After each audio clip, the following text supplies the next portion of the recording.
ये आकाशवाणी है। अब आप हरि संधू से समाचार सुनिए।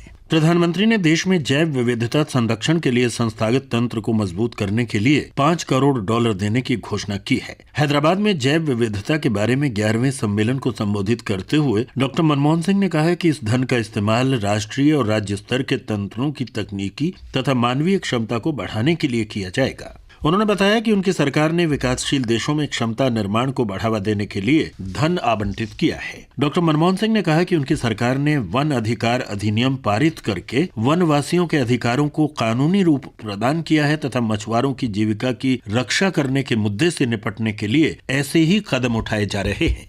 मुंबई आतंकी हमलों के एक प्रमुख षड्यंत्रकारी ज़बीउद्दीन अंसारी उर्फ अबू जुंदाल के खिलाफ मुंबई पुलिस ने आज एक और आरोप पत्र दाखिल किया। उसे 21 जुलाई को मुंबई लाया गया था। आतंकवाद निरोधक दस्ते के पास जुंदाल की हिरासत की अवधि हाल में खत्म हो गई थी। उसके बाद अदालत ने उसे दिल्ली ले जाने का आदेश दिया था ताकि राष्ट्रीय जांच एजेंसी NIA उसे अपनी हिरासत में ले सके। जुंदाल को सऊदी अरब से दिल्ली लाया गया था, जहां उससे पहले पूछताछ की गई थी। उसके बाद उसे महाराष्ट्र के आतंकवाद निरोधक दस्ते ATF को सौंप दिया गया था।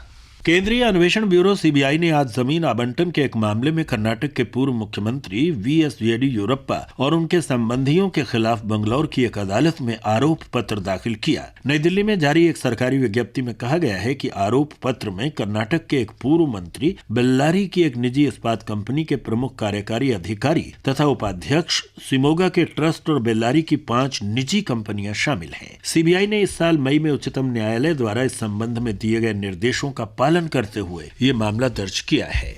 मध्य प्रदेश के छतरपुर जिले में आज सुबह हुई एक सड़क दुर्घटना में 17 लोगों की मौत हो गई, जबकि 16 घायल हुए हैं।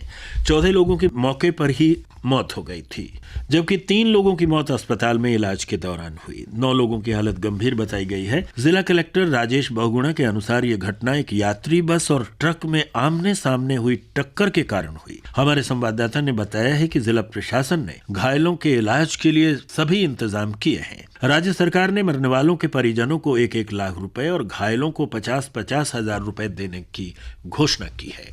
कर्नाटक के गुलबर्गा रेलवे स्टेशन पर शोलापुर फलकनामा रेलगाड़ी में आग लग जाने से 2 लोगों की मौत हो गई और 4 लोग घायल हो गए। घायलों को गुलबर्गा के जिला अस्पताल में भर्ती कराया गया है। प्राप्त जानकारी के अनुसार ये रेलगाड़ी आज दोपहर बाद महाराष्ट्र के शोलापुर से आकर गुलबर्गा स्टेशन पर खड़ी थी। करीब 1:20 पर गाड़ी के कोच नंबर 6 में अचानक आग लग गई, जिसने तेजी से बोगियों को अपनी चपेट में ले लिया। दमकल विभाग और रेलवे सुरक्षा बल ने आग को बुझा दिया है और जली हुई बोगियों को ट्रेन से जुदा कर दिया है।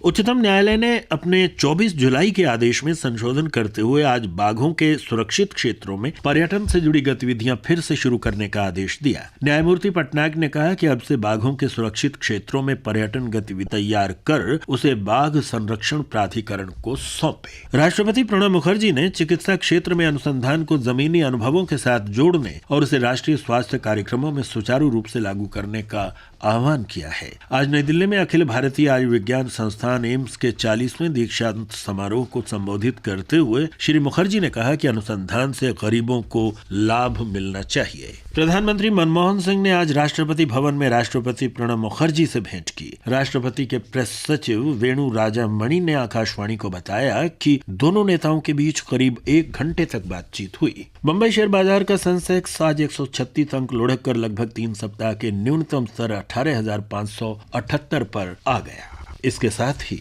ये समाचार बुलेटिन समाप्त।